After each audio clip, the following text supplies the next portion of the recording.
guys, welcome back to the channel. We just made the most bomb cookies. Yes, made.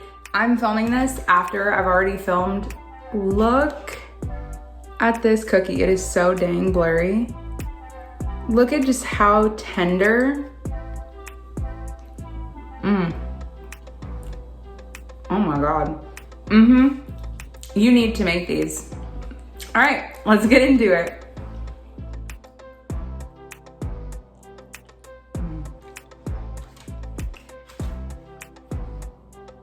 I have one bowl for wet and one bowl for dry. We're gonna start with our wet. I have one whole egg. To that, we can add 3 tablespoons of, I have melted coconut oil. You could definitely do butter. And of course, since you're adding this to the egg, you wanna make sure that your oil or butter has had a chance to like cool down so it's not too hot. Because hot oil and egg means scrambled eggs, and you don't want that in your cookies. Then we can do a teaspoon of some vanilla extract. I really hope that they bring this back for wintertime. I got this like last year, and I hope they do not discontinue this because this is so freaking good. Then we're gonna add 1/4 cup of some honey. Any honey that you have works. Bonus points if you can use the same measuring cup that you used for either your oil or your butter, so it just slips right out. Watch this. You ready? You ready? Boom! Runny honey, and it's not gonna get stuck to our measuring cup. Then I'm gonna add about 1/4 teaspoon of some salt, and we can give it some whiskey business. Always pop your yolk first, then it all just comes together so much better. And that was it, like what, 10 seconds? Ooh.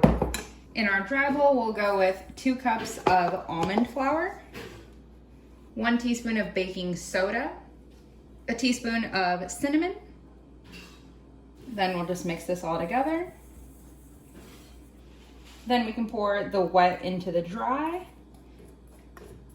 and give it a mix. As always, whenever you're making anything with almond flour, whether it's sweet or savory, almond flour is very dry because it's just ground up almonds. So you want to give everything a chance to hydrate. And the good thing about this is, of course, almond flour is gluten-free. So when you're mixing, you're not developing gluten, which is going to make like a tough cookie or even in bread. So now you have to let it hydrate. I'm going to let mine sit for about 5 minutes until my oven preheats to 350 degrees, and then we can come back.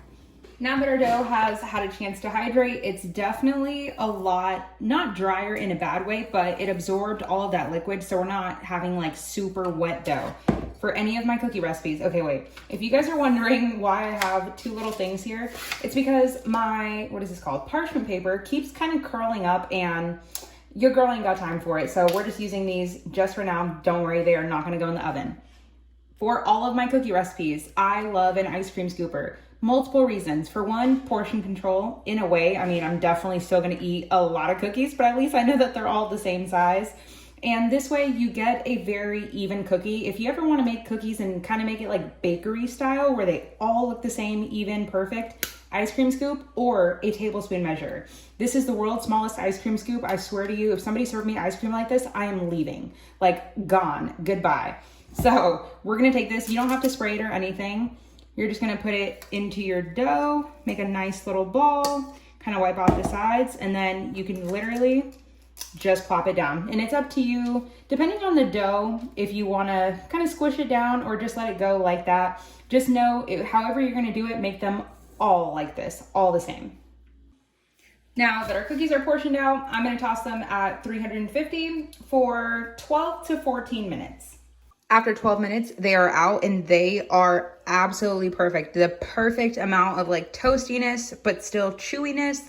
Now with anything almond flour related, especially baking wise, you have to let them cool.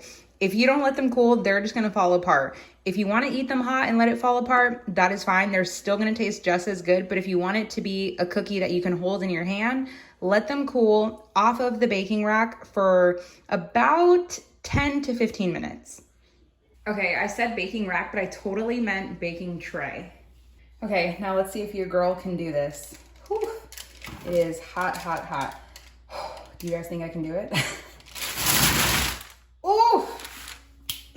Okay, now we can let them cool.